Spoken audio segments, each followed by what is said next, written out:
Hello students and welcome back to my YouTube channel. I hope आप सभी happy होंगे, healthy होंगे and safe होंगे and you are really excited and nervous about your CUT UG exam.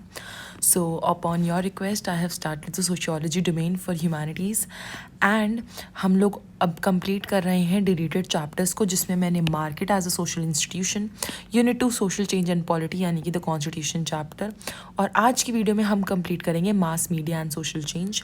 कल की video में मैं डालूंगी globalisation and social change. Already एक MCQ की एक्सपेक्टेड सीरीज चल रही है for both the subjects political science and sociology. So if you have not seen then do watch. And if you have political science and you want to score 250 on 250, so just watch my video in which I told you how did I score full marks in political science exam of CUT which was being conducted by NTA. So do watch that video क्योंकि उसमें मैंने कुछ ऐसी tips and tricks share करी हैं that will help you a lot. Starting with, please, if you want PDF, mentorship, quizzes, mocks, most expected questions, then do join this Telegram channel because जितनी भी मेरी अपडेट्स आती हैं, कौन सी video next आनी चाहिए, किस तरह की वीडियो आनी चाहिए, या फिर CUT से रिलेटेड जो भी अपडेट होती है जो मैं एकदम से यूट्यूब पे नहीं डाल सकती, वो मैं पहले अपने टेलीग्राम चैनल पे डाल देती हूँ. So just scan it here और go to the community post, आपको वहाँ पे लिंक मिल जाएगा. Just join the channel. Starting with the chapter mass media and communication, कि ये जो मास मीडिया है इसकी वजह से हम लोग किस तरह से आपस में कम्युनिकेट हो पा रहे हैं, किस वजह से जो हमारी सोसाइटी है वो किस तरह से चेंज हो पा रही है. सो स्टार्ट करते हैं. मास मीडिया क्या होता है? जिसके अंदर TV, newspaper, films, magazines, radios, advertisement, video game, CDs आते हैं. इसको मास मीडिया इसलिए बोला जाता है क्योंकि एक लार्जर ऑडियंस को रीच करता है, मास ऑडियंस को, लार्जर इन नंबर, इसलिए इसे मास मीडिया बोला जाता है because it has mass communication. ये जनरेशन टू जनरेशन चला आ रहा है और उसी की वजह से लोग अपना वर्ल्ड को इमेजिन करते हैं. मास मीडिया हमारी डेली लाइफ का पार्ट है और मिडिल क्लास हाउस होल्ड में ये बहुत इंपॉर्टेंट है. क्यों? अब हम लोग स्विच हो गए हैं फ़ोन्स पे, लैपटॉप्स पे, लेकिन जो हमारी पहले की जनरेशन थी, यानी हमारे पेरेंट्स देख लो, मम्मी देख लो, मम्मी तो TV चलाएगी ना, सुबह उठ के पापा तो न्यूज़पेपर ही पढ़ेंगे ना. यंगर चिल्ड्रन अब फ़ोन में यूज़ होने लग गए हैं, लेकिन जो प्लम्बर्स हैं, इलेक्ट्रिशियंस हैं, कारपेंटर्स हैं, इनकी सर्विसेज तो हमें मोबाइल फ़ोन से ही मिलेगी ना, आसानी से तो हमें वहीं से कॉन्टैक्ट कर पाएंगे. सो इंडियन अब्रॉड की रेगुलर टच, हम लोग आराम से इंटरनेट और टेलीफोन के थ्रू बाहर के लोगों से कनेक्ट हो पाते हैं. माइग्रेंट जो वर्क क्लास पॉपुलेशन होती है जो सिटीज़ में रहती है, यानी कि मान लो अब आपका CUT का एग्ज़ाम निकल जाता है और आप आ जाते हो अपनी ड्रीम यूनिवर्सिटी दिल्ली यूनिवर्सिटी. फिर दिल्ली यूनिवर्सिटी से आप जब अपने होम टाउन पे बात करेंगे तो आप किससे बात करेंगे? अपने फ़ोन से बात करेंगे, through benefit of technology, through internet. So this is again mass media का एक जरिया. CBSE के अब जो रिजल्ट्स आने वाले हैं, मोस्टली जब तक ही वीडियो होगी आई होप कि आ गए हों, तो वो अब आपको कहाँ मिलेंगे? अब वो CBSE की साइट पे मिलेंगे. So this is available online. So it is obvious कि कम्युनिकेशन की वजह से ये चीज़ें बढ़ गई हैं. As a student of sociology हमें ये ध्यान रखना है कि इसकी वजह से, इस रेवोल्यूशन की वजह से क्या क्या हमारी सोसाइटी पे इफ़ेक्ट हुआ है, क्या मॉडर्न इफेक्ट हुआ है इस मास मीडिया की वजह से. तो ध्यान रखना है इसके economic, political and socio cultural तीनों कंटेक्स्ट में डिविजन्स हुए हैं, यानी तीनों रेफरेंस में इसके मैनिफेस्टेशन हैं. सबसे पहले कि जब 1990s में पीरियड ऑफ ग्लोबलाइजेशन स्टार्ट हुआ था, आपको पता होगा 1991 में LPG हमारी कंट्री ने अडॉप्ट करा था, the policy of liberalisation, privatisation and globalisation, जिसमें मार्केट ने एक की रोल प्ले करा था. सेकेंडली इसकी वजह से मास मीडिया और कम्युनिकेशन की बहुत ज़्यादा जो रिलेशनशिप थी वो डायलेक्टिकल हो गई थी, यानी कि दोनों के दोनों एक दूसरे पर निर्भर हो गए थे. They were in like influence by each other. So इस चैप्टर के अंदर हम लोग रोल ऑफ मीडिया पढ़ेंगे. उसके बाद इंडिपेंडेंस के टाइम पर ग्लोबलाइजेशन की वजह से क्या क्या फ़र्क है. Beginning of the modern mass media, यानी कि ये स्टार्ट कहाँ से हुआ. तो इसी से अब आप क्योंकि CUT के बेसिस पे पढ़ रहे हो तो हमें MCQ यानी डेटाबेस क्वेश्चंस पे ध्यान देना है. तो याद रखिएगा, एक रजिस्टर उठा लो, साथ साथ लिखते चलो. पहला ही क्वेश्चन यहाँ बन जाएगा, फर्स्ट जो डेवलपमेंट हुई थी प्रिंटिंग प्रेस की, प्रिंटिंग जो which was restricted to only religious books, तो it was done by Johann Gutenberg in 1440. So this was the first attempt printing books को लेके. जैसे इंडस्ट्रियल रेवोल्यूशन आया, इंडस्ट्रियल रेवोल्यूशन आया तो इंडस्ट्रीज़ ग्रो होने शुरू हो गई, प्रिंटिंग इंडस्ट्रीज़ होनी हो गई, तो हम लोगों ने प्रिंटिंग प्रेस बनानी और ज़्यादा शुरू कर दी.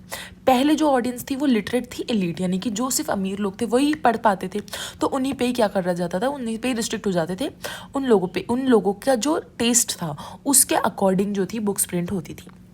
आगे टेक्नोलॉजी बढ़ी, ट्रांसपोर्टेशन हुआ, लिटरेसी बढ़ी, तो और ज़्यादा मास ऑडियंस को ये लोग रीच करने लग गए। इसी को ही चीज़ को बेंडिक्ट एंडरसन ने बोला था that this help the growth of nationalism, the we sense of belonging जो आया था ना, by it was written by it was told by Benedict Anderson कि भाई ये जो नेशनलिज्म की फीलिंग आ रही है मास मीडिया के थ्रू ही आ रही है। देन इट गेव दैट लोगों को वो चीज़ दे रहा है कि हम लोग एक इमेजिन्ड कम्युनिटी के अंदर हैं और हम लोग एक नेशन है, हम लोग सब लोग साथ में रहते हैं। तो एक जो फीलिंग है, बिलोंगिंगनेस की जो फीलिंग है, साथ रहने की जो फीलिंग है, वो मास मीडिया हमें दे रहा था, ऐसा बेंडिक्ट एंडरसन का कहना था। उसके बाद तुम्हारी काफ़ी सारी बुक्स जो थी या फिर न्यूज़पेपर स्टार्ट हुए with the nationalist movement, Kesari in Marathi, Mathrubhumi in Malayalam, Amrita Bazar Patrika in English. इसमें कॉलोनियल स्टेट में बहुत ज़्यादा डिस्प्लेजर हुआ क्योंकि कॉलोनियल गवर्नमेंट को वो अच्छे नहीं लगते थे, लेकिन उन्होंने क्या बोला, हम लोगों को क्या चाहिए, नेशनलिज्म की हमारी डिमांड है, वी वांट फ्रीडम। ये जो बॉक्स नंबर 7.1 में जो बुक्स लिखी हुई हैं, ये न्यूज़पेपर्स लिखे हुए हैं, ये सारे के सारे न्यूज़पेपर्स आपको रीड एंड लर्न करने पड़ेंगे। अब तुम बोलोगे इतने सारे नहीं लर्न हो पाते, सो या इट इज़ इंपॉर्टेंट क्योंकि प्रीवियस ईयर क्वेश्चंस पे देखे जा चुके हैं। जैसे राजा राममोहन रॉय ने लिखा था संबत कम्बुडी बंगाली में, जो 1821 में पब्लिश हुआ था। Miratul Akhbar Persian publish in 1822 और फर्स्ट पब्लिकेशन विन नेशनलिस्ट एंड डेमोक्रेटिक अप्रोच। फरदुद्दीन मुस्बान ने एक पायनियर थे गुजराती प्रेस इन बॉम्बे, जो अर्लियर बॉम्बे संचार डेली था। ईश्वरचंद्र विद्यासागर ने सोम प्रकाश लिखी। Times of India was founded in 1861। Pioneer in Allahabad, Madras mail, Statesman in Calcutta and Civil and Military Gazette in Lahore. अगर तुम प्रीवियस ईयर क्वेश्चंस की किसी भी यूट्यूब की सीरीज देख रहे होगे ना, तुम्हें वो क्वेश्चंस दिख रहे होंगे, लेकिन तुम्हें ये नहीं पता चल रहा होगा वो क्वेश्चंस आ कहाँ से रहे हैं। वो क्वेश्चंस इस बुक से आ रहे हैं, तुम्हारे इस पेज से आ रहे हैं। ये चीज़ ध्यान रखना। ब्रिटिशर्स के रूल के अंडर हमने न्यूज़पेपर्स देखे, मैगजीन्स देखी, फिल्म वीडियोस देखे, लेकिन radio was wholly owned by state. याद रखना, रेडियो जो था वो होली गवर्नमेंट ही ओन कर रही थी। न्यूज़पेपर्स और जो मैगजीन्स थे ये वाइडली वो सर्कुलेट होते थे, लेकिन लिटरेट जो पब्लिक थी वो बहुत कम थी, यानी कि पढ़े लिखे लोग बहुत ज़्यादा कम थे। सो इसलिए से इतना रिस्पॉन्स नहीं मिला। Now 7.2 mass media and independent India. Independent India में क्या होता है? अप्रोच सिंपल थी। हमारे Jawaharlal Nehru the first prime minister, उन्होंने बोला था media will be the function as the watch dog of democracy. आज भी बोला जाता है कि मीडिया एक तरह का फोर्थ पिलर हो जाता है डेमोक्रेसी का, क्योंकि मीडिया जो है लोगों को सच्ची खबरें पहुंचाएगी, सेल्फ रिलायंट होगी, नेशन की डेवलपमेंट के साथ साथ लोगों की डेवलपमेंट के बारे में भी सोचेगी, ऐसा इनका कहना था। स्टार्ट करा रेडियो से। रेडियो की ब्रॉडकास्टिंग शुरू हुई थी एमेच्योर हम ब्रॉडकास्टिंग से, जो कोलकाता और चेन्नई में थे। Matured into public broadcasting 1940s में 20 साल लग गए। वर्ल्ड वॉर 2 के बाद एक मेजर इंस्ट्रूमेंट बन गया एलाइड फोर्सेस का साउथ ईस्ट एशिया में। इंडिपेंडेंस के टाइम तक हमारे पास 6 रेडियो स्टेशन आ गए थे। तो प्राइमरली ये अर्बन ऑडियंस को फेस कर रहे थे पहले के टाइम पे, उसके बाद ये रूरल पे गए क्योंकि अर्बन में एलिट लिटरेट लोग थे, तो इसलिए लिटरेट लोग इनकी भाषा समझ पा रहे थे, तो इसलिए उन्होंने रेडियो तक ही अपने आप को क्या करा, अपने बात को रखा। देन सिंस मीडिया उस टाइम पे एक्टिव पार्टनर थी डेवलपमेंट की, तो all Indian radio was broadcasted. Very important programme आने शुरू हो गए। ऑल इंडिया रेडियो किस कहाँ पे आया था? विविध भारती चैनल पे। अपने पेरेंट्स से पूछना, उन्हें ज़रूर पता होगा। हिंदी फिल्म सॉन्ग्स जो लिसनर थे वो वहाँ पे रिक्वेस्ट करते थे। जैसे याद है जब हम छोटे हुआ करते थे तो हम MX प्लेयर पे आता था कि आप अपनी रिक्वेस्ट डालो और वो गाना बजेगा। तो पुराने टाइम पे विविध भारती में वो चीज़ होती थी। विविध भारती बहुत ज़्यादा मतलब इट सून बिकेम लाइक वहाँ पे स्पॉन्सर्ड प्रोग्राम और एडवर्टीजमेंट शुरू हो गए, लोग अपने एड्स वहाँ पे प्रमोट करने शुरू हुए। बॉक्स में देख रखा है 1960 में हाई यील्डिंग वैरायटीज़ के टाइम पे जब ग्रीन रेवोल्यूशन हुआ था, तो इस टाइम पे क्या होता था, जितने भी कैंपेन्स होते थे 10 साल तक यहीं पे चले थे, यानी कि इस प्रोग्राम के अंदर स्पेशलिस्ट आते थे, वो बताते थे कि भाई किस किस तरह से फार्मर्स को अपने पैडी और वीट को किस तरह से ग्रो करना है, जो न्यू राइसेज हैं उन्हें, मतलब न्यू जो HIV सीड्स हैं उन्हें उसे किस तरह से लगाना है, वो सब कुछ यही लोग ब्रॉडकास्ट करते थे। इंडिया का ने जब 1947 में इंडिपेंडेंस गेन करा तो सारे के सारे मेट्रोपॉलिटन सिटीज़ में रेडियो स्टेशंस लगा दिए गए, जिससे कि ज़्यादा से ज़्यादा लोगों को अफोर्डेबली वो लोग क्या करें, अपनी बात सुन सकें। मेजर कॉन्स्टेंट ये था कि जो रेडियो सेट था वो थोड़ा कॉस्टली था, ट्रांजिस्टर अलग मिलते थे, वो बैटरीज अलग थी, तो बहुत ज़्यादा प्रॉब्लम हो जाती थी। आज के टाइम पे 480 स्टेशंस हैं, ठीक है, नंबर याद करने की ज़रूरत नहीं है, बट यू शुड नो कि एक रफ आइडिया होना चाहिए। Then we have after radios televisions promote करते हैं रूरल डेवलपमेंट को। ये क्या कर रहे हैं, अर्बन लाइफ के अंदर, अर्बन लाइफ रूरल लाइफ के अंदर दिखा रहे हैं। टीवी सेट्स आने शुरू हुए, दूरदर्शन दिल्ली, मुंबई, श्रीनगर, अमृतसर 1975 में, फिर कोलकाता, चेन्नई, जालंधर, यहाँ पे भी ऐड हो गए। चिल्ड्रन के प्रोग्राम, वुमेन के प्रोग्राम, फार्मर्स के प्रोग्राम, सब कुछ यहाँ पे आते थे। प्रोग्राम जितने ज़्यादा कमर्शलाइज होते गए उतने ज़्यादा एड्स और ज़्यादा आने लग गई। टारगेट ऑडियंस की तरफ शिफ्ट हो गया था। साथ ही साथ ये लोग चाहते थे कि अर्बन जो कंज्यूमिंग क्लास है वो आए, अर्बन जो लोग हैं जो अफोर्ड कर सकते हैं उन आइटम्स को, वो आके खरीदें। हम लोग और टर्निंग पॉइंट, ये एक टीवी सीरियल सोप ड्रामा था जिसके अंदर इसके कुछ कैरेक्टर्स थे जो अपनी एक कहानी बता रहे थे, and it was a soap opera. जैसे हमारी मम्मियाँ आजकल अनुपमा देखते हैं, ऐसे सोप अपेरा। सो ऐसे हम लोग भी एक सोप अपेरा था जो एक प्रोग्राम था एंटरटेनमेंट और एजुकेशन स्ट्रैटेजी बेस्ड, जो एजुकेशनल कंटेंट को प्रमोट कर रहा था। देन उसके बाद यहाँ पे रामायण आनी शुरू हुई, महाभारत आनी शुरू हुई, हम लोग के बाद बुनियाद, ये सब टीवी सीरियल्स आने स्टार्ट हो गए थे। प्रिंट मीडिया उसके बाद आई। Print media began after the social reform movement और नेशनलिस्ट मूवमेंट के बाद। जर्नलिज्म को in India it is regarded as calling, क्योंकि it is more like calling the people, की उनके अंदर की आवाज़ को जगाना। ग्रेवेस्ट चैलेंज जो मीडिया का होता था वो था डिक्लेरेशन ऑफ इमरजेंसी। देखो, अगर आप, मीडिया का काम क्या होता है, आप तक सारी बातें पहुंचाना, और जब मीडिया पे सेंसरशिप लग जाए तो वो बात ढंग से नहीं पहुंचा पाएगी। 1975 में जब इंदिरा गांधी ने इमरजेंसी लगाई थी तो उन्होंने बोला था कि आपको प्रायर अप्रूवल लेना पड़ेगा मुझसे छपवाने से पहले, जो भी आप छापेंगे पहले अप्रूवल लेंगे। सो this was like the gravest और चैलेंज कि उन लोगों को सेंसरशिप फेस करनी पड़ी थी। डेमोक्रेसी जो थी वो उस टाइम पे रिस्टोर नहीं हो पाई थी, एंड उन लोगों को सेंसरशिप फेस करनी पड़ गई थी।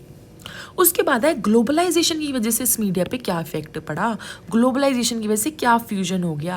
ये जो तुम बोल रहे हो डोमेस्टिक मार्केट्स आई, नेशनल मार्केट्स आई, इनकी वजह से हमारे MTV जैसे चैनल्स आने शुरू हो गए। पास्ट 3 डिकेड्स में हमने देखा है म्यूजिक इंडस्ट्री बढ़ गई, टीवी इंडस्ट्री बढ़ गई। आज के टाइम पे people are watching more web series rather than movies. So ऐसे ही प्रिंट मीडिया दोबारा से इसमें क्या हुआ, फर्स्टली हम लोगों ने देखा लिटरेट पीपल का जो माइग्रेट कर रहे थे सिटीज़ में, उनका नंबर बढ़ा। हिंदी डेली जो हिंदुस्तान था उसके कॉपीज़ बढ़ने स्टार्ट हो गए। इसका रीज़न क्या था कि जो दिल्ली की पॉपुलेशन थी वो बढ़ गई थी, क्योंकि उत्तर प्रदेश और बिहार से लोग आ रहे थे रूरल बैकग्राउंड से अर्बन बैकग्राउंड में in search of better work. तो वो लोग आ रहे थे तो वो पढ़ रहे थे। सेकेंडली जो रीडर्स थे उन्हें डिफरेंट फॉर्म ऑफ सिटीज़ में भी थे, तो न्यूज़पेपर उनके लिए हेल्प कर गया। लोकल लैंग्वेज वाला मलयालम, मनोरमा, इनाडू लॉन्च हुए तो उन्होंने लोकल न्यूज़ निकालनी शुरू करी, तो इस वजह से हर डिस्ट्रिक्ट के अंदर एक एडिशंस हो गए। तो दीनादंती एक अनदर न्यूज़पेपर था। इन लोगों ने क्या करा, इन्होंने सिंप्लीफाइड लैंग्वेज में लिखना शुरू करा कि लोगों को आसान भाषा में समझ आ जाए। मार्केटिंग स्ट्रैटेजी अपनाई दैनिक भास्कर की तरह। सो दिस ब्रिंग की मॉडर्न मास मीडिया का एक फॉर्मल स्ट्रक्चर आ गया था। दैनिक भास्कर हो गया, इंडियन रीडरशिप सर्वे के अकॉर्डिंग दैनिक भास्कर और Dainik Jagran was had the most like the audience, target audience. उसके बाद टाइम्स ऑफ इंडिया आया, फिर हिंदू आया, देन द इंग्लिश आया, फिर वो धीरे धीरे बढ़ गया। इंग्लिश न्यूज़पेपर्स को हम ऑलरेडी ऑफन ये बोलते हैं नेशनल डेलीज हैं, क्योंकि ये रीजन्स की और वर्नैकुलर न्यूज़पेपर्स की भाषा बताते हैं इन ऑर्डर, क्योंकि इलेक्ट्रॉनिक मीडिया के साथ ये कंपेयर करना चाहते हैं। फिर आया टेलीविजन्स। 1991 में after the LPG was adopted, state ने कंट्रोल करा दूरदर्शन को। दूरदर्शन 1998 के बाद, इसके बाद बहुत ज़्यादा चैनल्स बढ़ गए, 70 चैनल्स हो गए, प्राइवेटाइजेशन हो गई थी। तो इन्होंने ऐसे चैनल्स अपनाए जो ज़्यादा से ज़्यादा कमर्शलाइज हो सके, यानी कि एड्स प्रूवन चैनल हो सके। गल्फ वॉर हो गई, वॉम्पो हंचिंग ग्रुप ऑफ हांगकॉन्ग का हो गया, इन्होंने प्राइवेट सैटेलाइट्स खरीदे। ZTV आया, उसके बाद तुम्हारा सन TV आया, उदय TV आया, राज TV आया। इन्होंने अलग अलग रीजनल नेटवर्क्स उठाए, मराठी उठाया, बंगाल उठाए, अदर लैंग्वेजेस मिलाए टू टारगेट मास ऑडियंस, जिससे कि ये ज़्यादा से ज़्यादा ऑडियंस तक पहुँच पाए। याद रखिएगा इस चीज़ को। दूरदर्शन जैसे एक्सपैंड होता गया तो केबल टीवी भी इंडस्ट्री का मशरूम होने लग गया। VCR सेटअप होने लग गया। अपने पेरेंट्स को पूछना VCR क्या होता था। So video viewing at home होना आराम से शुरू हो गया। कम्युनिटी बेस्ड पार्लर स्टार्ट हो गए। तो इससे क्या हो गया, मुंबई और अहमदाबाद जैसी सिटीज़ में फिल्म्स बननी भी स्टार्ट हो गई। फिर आया ट्रांजैक्शनल टेलीविजन, जैसे कि star TV, MTV, channel V या फिर सोनी, ये सब आए। इन्होंने इंडिया की यूथ को बहुत ज़्यादा इम्पैक्ट करा। जो हम वेस्टर्नाइजेशन बोलते हैं या इंडिया की कल्चरल आइडेंटिटी को जो इफेक्ट हुआ है वो इन चैनल्स की वजह से हुआ है, because it was more influenced by the idea of west. Sony International है, उसके साथ 10 क्या होता था कि 10 फिल्म चलेंगी एक हफ्ते में। जैसे आज भी जो सोनी TV अगर तुम देखोगे या फिर स्टार गोल्ड देखोगे तो उसमें मूवीज़ चलती रहती हैं। सो वो चीज़ आज से नहीं चली आ रही, वो 1998 से चली आ रही है वो चीज़। चीज़ कि आप Hindi language programming, MTV India हो गया, न्यूज स्टार प्लस हो गया, स्टार स्पोर्ट्स हो गया, तो वो बहुत पहले से चले आ रहे हैं। और इनमें क्या होता है, ये लोग स्पेसिफिक रीजन के लिए अलग अलग लैंग्वेजेस लेके आते हैं, जिससे कि क्या होगा, टारगेट कर पाएंगे ज़्यादा से ज़्यादा ऑडियंस को। पर हैप स्टार TV बहुत ज़्यादा ड्रामेटिक शो हो गया था, जैसे स्टार TV ने बहुत ज़्यादा ड्रामेटिक शो स्टार्ट करे, आपकी बोली, आपका plus, like your point, star plus, Tony TV, इन्होंने बहुत सारे US प्रोग्राम को डब भी करा, जिससे चिल्ड्रन के वाली यूथ को भी क्या कर सके, टारगेट कर सके। कुछ चैनल्स थे जो 24/7 चलते थे, उनका फॉर्मेट सिंपल था, हम लोग लाइवली रहेंगे और इन्फॉर्मल रहेंगे, न्यूज़ एकदम से इमीडिएट ले आएंगे, डेमोक्रेटिक भी हो जाएगा और साथ ही साथ इंटीमेट भी होगा कि लोगों को पता चलता रहेगा पब्लिक डिबेट्स क्या हो रही हैं, हर साल के साथ साथ क्या क्या चीज़ें हो रही हैं। तो इसकी वजह से हिंदी और इंग्लिश के चैनल्स बहुत ज़्यादा बढ़े, साथ ही साथ रीजनल चैनल्स भी बढ़ने स्टार्ट हो गए। इक्वली इंपॉर्टेंस मिली टॉक शो को, बॉलीवुड शो को, फैमिली सोप्स को, जैसे कि कौन बनेगा करोड़पति हो गया, इंडियन आइडल हो गया, बिग बॉस हो गया। ये आज से नहीं चला रहे, बहुत सालों से चला रहे। तो ये कहाँ से आया है, ये जो वेस्टर्न जो प्रोग्राम्स है उनसे ये क्या हुआ है, इम्पैक्ट हुआ है। फिर आया रेडियो 2000 में, जब ऑल इंडिया रेडियो प्रोग्राम्स चल रहे थे तो 2/3 of all Indian household सुन रहे थे, काफ़ी डायलेक्ट्स में, काफ़ी रेडियो सेट्स में। सोप ओपेरास के टाइम पे एक बहुत ज़्यादा हिस्ट्री हो गई थी कि लोग इससे ना फेमिलियरिटी पा लेते हैं। सो रेडियो मिर्ची हो गया, टाइम्स ऑफ इंडिया का रेड FM हो गया, is owned by living media, radio city, ये क्या था, ये इंडिपेंडेंट रेडियो जो स्टेशंस थे जो तुम्हारी ब्रॉडकास्ट कर रहे थे नेशनल पब्लिक रेडियोज़ के अंदर। ये लोग क्या करना चाह रहे थे, ये लोग चाह रहे थे कि हम एक पर्टिकुलर काइंड के टॉपिक को उठाएंगे, एक पर्टिकुलर टाइप ऑफ ऑडियंस को रीच कर पाएंगे, जिससे क्या होगा, हमारी चैनल की ग्रोथ होगी। जैसे कि रंग दे बसंती और लगे रहो मुन्ना भाई, ये दो रेडियो एक्टिव, इसमें मतलब इन दोनों फिल्म्स में मीडियम ऑफ कम्युनिकेशन की बहुत ज़्यादा इंपॉर्टेंस दे रखी है कि किस तरह से इंपॉर्टेंस कम्युनिकेशन क्यों ज़रूरी है कंटेम्प्रेरी पीरियड में। रंग दे बसंती में जब एंग्री कॉलेज यूथ होता है तो वो लेजेंड ऑफ भगत सिंह से जैसे वो असैसिनेट होते हैं, फिर वो कैप्चर करते हैं ऑल इंडिया रेडियो को, फिर वो रीच करते हैं लोगों को, तो वो मैसेज बताते हैं। जब लगे रहो मुन्ना भाई में जो हीरोइन थी वो रेडियो जॉकी थी, जो वेकअप वो ऐसे जो मतलब इसमें हीरोइन थी ना एक, जो कहती थी वो एक कंट्री को उठाती थी, हार्ट ले ली, जैसे गुड मॉर्निंग मुंबई, वो वाली चीज़। तो यहाँ पे भी क्या कर रहा है, रेडियो स्टेशन की बात चल रही है, to save a girl's life. Potential for using FM channels बहुत ज़्यादा इनोनिमस होते हैं, लेकिन FM रेडियोज़ आज के टाइम पे कम हो गए, लेकिन उस टाइम पे इन्होंने हमारे जो कल्चर को था बहुत ज़्यादा इम्पैक्ट करा था। बस इतना सा